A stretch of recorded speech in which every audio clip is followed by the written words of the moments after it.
నమస్తే, welcome to hit TV. నేను మీ మాధురి. మనతో పాటు ఈ రోజు ఉన్నారు ప్రముఖ ఆస్ట్రాలజర్ మంతా సూర్యనారాయణ శర్మ గారు. నమస్తే గురూజీ. నమస్కారం అమ్మా, శుభం వ్యాధు.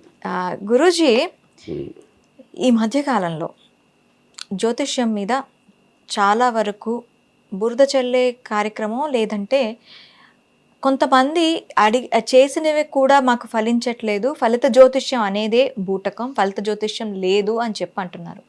నిజంగా ఫలిత జ్యోతిష్యం అనేది లేదా? జ్యోతిష్యం లేదు అనడానికి ఛాన్స్ లేదమ్మా.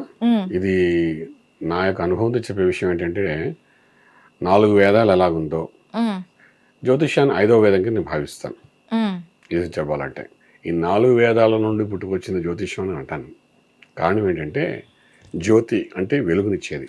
జ్యోతిష్యంలోనే ఒక వెలుగు ఉంది, అంటే దిక్సూచి లాంటిది, ప్రపంచానికి మార్గదర్శనం. ప్రపంచంలో ఎక్కడికి వెళ్ళాలన్నా, ఏం చేయాలన్నా, ప్రపంచంలో సాధించాలన్నా, అసలు ఈ భూమి మీద ఎందుకు పుట్టాము, ఎందుకు పెరుగుతున్నాము, మానవాళి యొక్క అంతం ఎలాగుంటుంది, ఆరంభం ఎలాగుంటుంది, ఏ మార్గం గుండా వెళ్తే మోక్ష మార్గం జరుగుతుంది, ఇలా రకరకాల మన జ్యోతిష్యంలో మనం చూడడానికి అవకాశం ఉంటుంది. గణితం అంతా జ్యోతిష్యంలో మనకు కనపడుతుంది. ఈరోజు ఒక పౌర్ణమి జరుగుతున్న, అమావాస్య జరుగుతున్న, నక్షత్రాలు 27 ఉన్నాయి, దాన్ని బేస్ చేసుకుని మన పంచాంగాన్ని మనం కర్తలు పంచాంగం రాస్తున్నారా, అంతా గణితమే. గణితం బేస్ చేసుకుని వాళ్ళంతా చక్కగా మనకు పంచాంగాలు కూడా రాస్తున్నారు. దాన్ని బేస్ చేసుకుని మన జ్యోతిష్యం కూడా చెప్తుంటాం. ఓకే, సో దీన్ని బట్టి మనకు అర్థం ఏంటంటే, ఎవరైనా ఒకవేళ జ్యోతిష్యం ఒక బూటకం అదేనంటే వాళ్ళకి తెలియక అంటున్న మాటల కింద లెక్కేసుకుంటాం.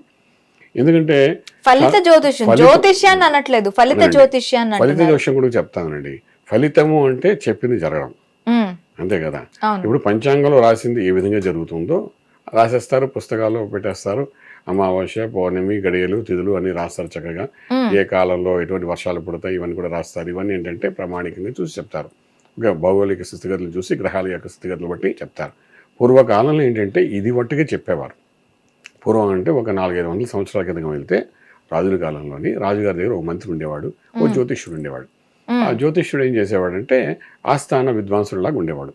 వాడు చక్కగా ఏంటంటే ఈ సంవత్సరం పాడి పంట ఎలా పండుతుంది, యజ్ఞయాగాలు ఎలా చేయాలి, ఋతువులు ఎలా ఉంటాయి, దీనివల్ల మనం ప్రకృతిలో వైపరీత్యాలు జరగవా, ఈ రకరకాల విషయాలన్నీ రాజుకి చెప్తే దాన్ని బట్టి ఏ విధంగా పంట పండించాలి, ఏ విధంగా ధాన్యాన్ని పెంచాలి, ధాన్యం బదులు ఇంకేదో పండించాలా, రకరకాల గైడ్లైన్స్ అంతా జ్యోతిష్యులు ఇచ్చిన గైడ్లైన్స్ ప్రకారం రాజుల మంత్రి యొక్క సలహాలతో మన రాజ్యంలో వాళ్ళవన్నీ డెవలప్ చేస్తూ వచ్చి ఉండేవారు.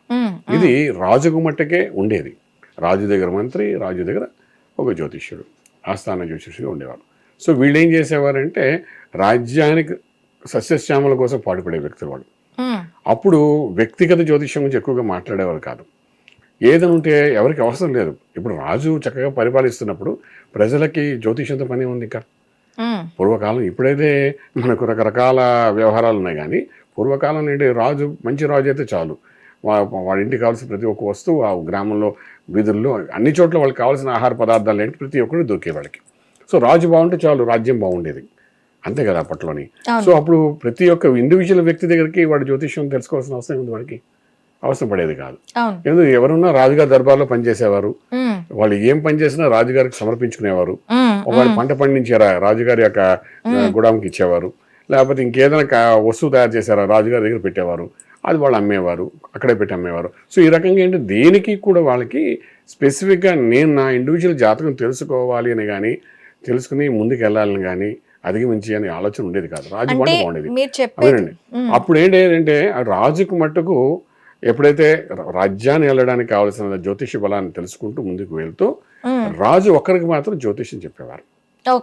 రాజ్యం వెళ్ళాలి కాబట్టి దాని తప్పుడు వాస్తు కూడా చెప్పేవారు. వాస్తుపరంగా ఏ విధంగా కోట కట్టాలి, అదే జ్యోతిషపరంగా ఎలాగ ఎప్పుడు వివాహం చేసుకోవాలి, ఎటువంటి వివాహం చేసుకోవాలి, సంతానం వస్తే సంతానం యొక్క జాతకం చూడడము, చక్రవర్తి అవుతాడా, ఇవన్నీ కూడా అప్పట్లో ఒక రాజు వరకే ఈ జ్యోతిషం అనేది ఉండేది. సో ఫలితం అన్నది ఏంటంటే రాజుకు మంచి ఫలితాలు వచ్చినట్టుగా కనబడితే చాలు, రాజ్యం అంతా బాగుంటుంది అనుకుంటే అయిపోయేవారు. ఫలితం అక్కడి వరకు ఆలోచించేవారు. ఓకే, అయితే ఇప్పుడు ఫలిత జ్యోతిష్యం ఫలించదు అని చెప్తున్నారు. ఎలాంటి వాళ్ళకి ఫలించదు, ఎందుకు ఫలించదు? ఫలించదు దానికి ఏంటంటే, ఇప్పుడు జ్యోతిష్యం అంటే పుస్తకాలు తీసి చదివేసుకుని మేము చెప్పేయడం అంటే అది మూర్ఖత్వం. కంప్యూటర్లో చూసి నేను చెప్పేస్తాను అంటే అది ఇంకొంచెం మూర్ఖత్వం. ఇప్పుడు సనాతన ధర్మం గురించి మనం మాట్లాడే శక్తి మనకు లేదు, కానీ జ్యోతిష్యంలో కూడా ఏంటంటే దానికి కొన్ని గ్రంథాలు ఉన్నాయి. ఇది వేద పాఠశాల, వేదంతో పాటు నేర్పుతారు. ప్రతి ఒక్కరికి వేదం నేర్చుకుని ప్రతి ఒక్కరికి కూడా జ్యోతిష్ శాస్త్రాన్ని నేర్పుతారు వేద పాఠశాలలో. ఒక భాగం నేర్పుతారు. ఎందుకంటే ప్రతి దాంట్లో గ్రహాలకు సంబంధించిన ఉంది, తర్వాత ఆధ్యాత్మికంగా కూడా ఇది ఒక మార్గం దిక్సూచి కూడా నేర్పుతారు. ఈ నేర్పినప్పుడు ఏంటంటే ఫలితం అంటే చెప్పింది జరగాలి, ఫలితం కావాలి అనుకున్నప్పుడు ఆ లైన్లో వెళ్ళాలి అనుకున్నప్పుడు నేర్చుకోవడం వేరు, చెప్పడం వేరు. నేర్చుకోవడం అంటే మనం విద్యను అభ్యసిస్తున్నాం, అభ్యసించింది మనం మళ్ళీ ఇంకోటి చెప్పాలి, నిజం చెప్పాలి. చెప్పడానికి మనకు సాధన కావాలి. నేర్చుకోవడానికి ఒక రకమైన సాధన, చెప్పడానికి ఒక సాధన కావాలి. నేర్చుకోవడానికి పుస్తకాలు ఉంటే చాలు, గురువు పాఠాలు నేర్పితే సరిపోతుంది. చెప్పాలంటే మనం మంత్ర సాధన చేయాలి. అంటే ఉపాసకుడు అయ్యి ఉండి మంత్ర సాధన చేస్తూ పోవాలి. మంత్ర సాధన సాధన చేయాలి. అంటే ఈ మంత్ర సాధన అనేది ఎలా ఉంటుంది గురూజీ? ఈ మంత్రం మళ్ళీ జ్యోతిష్యంలో చెప్తానండి. అదేంటంటే లగ్నాదు పంచమ భావాన్ని దృష్టిలో పెట్టుకుని ఈ వ్యక్తి ఎటువంటి మంత్రాన్ని చేయాలి, ఎటువంటి దేవతను కొలవాలి, ఎటువంటి సాధన చేస్తే ఈ లౌకిక ప్రపంచం దాటుకుంటూ మోక్ష మార్గానికి వెళ్తాడు అని జ్యోతిష్ శాస్త్రంలో భాగం అది. అది కూడా ఒక చాప్టర్ అన్నమాట, 5th హౌస్ చెప్తున్నమాట. సో దాన్ని దృష్టిలో పెట్టుకుని గురువులు ఏం చేస్తారంటే ఎప్పుడైతే ఈ విద్యను అభ్యసించేటప్పుడు వీళ్ళకి పంచమ భావం దృష్టిలో పెట్టుకుని వాళ్ళకి మంత్రోపదేశం చేస్తారు. చేసినప్పుడు ఆ మంత్రాన్ని కూడా సాధన చేయమంటారు. నేను నిజంగా ఫలిత జ్యోతిష్యం చెప్పాలి అంటే ఇంకోళ్ళకి నాకు నేర్చుకుని చెప్పాలి అని భావన నీకుంటే నేర్చుకునే వాళ్ళు చాలా మంది ఉన్నారు. ఈ ఊర్లో కూడా మన హైదరాబాద్లో కూడాను మనకు యూనివర్సిటీస్ కూడా ఉన్నాయి. అదే తెలుగు యూనివర్సిటీ అంటారు, ఎంఏ ఆస్ట్రాలజీ అని అంటారు. అలాగే బెనారస్లో కూడా యూనివర్సిటీస్ ఉన్నాయి వేరే ఆస్ట్రాలజీ మీద. వీళ్ళందరూ నేర్చుకోవాలని తప్పన క్యాలిక్యులేషన్స్ చేయాలి, గణితాన్ని నేర్చుకోవాలి, జ్యోతిష్ శాస్త్రం శాస్త్రం గురించి వివరంగా తెలుసుకోవాలనుకుంటారు తప్ప చెప్పే శక్తి వాళ్ళకు ఉండదు. ఎప్పుడు వస్తుంది అంటే సాధకుడిగా ముందుకెళ్తే చెప్పే. ఎవరికైనా తపశ్శక్తి ఇలాగ సాధన చేయాలి. దీని మీద చేయాలంటే ఏదో ఒక గురువు ద్వారా మంత్రోపదేశం ఉండి ఆ మంత్రాన్ని సాధన చేసుకుంటే ఉపాసన అంటే ఏదో ఒక ఉపాసనా బలం ఉంటే గానీ ఫలితం అనేది రాదు చెప్పేవాడు. ఇప్పుడు నేను చెప్పాలి అంటే నా వెనకాతలో ఏదో ఉపాసనా మంత్ర సాధన నేను చేస్తూ ఉండాలి. చేస్తుంటే నేను చెప్పగలుగుతాను.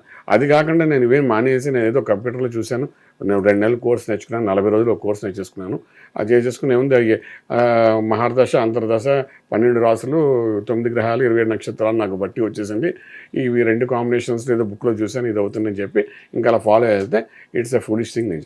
అయితే ఇదే జరుగుతాను.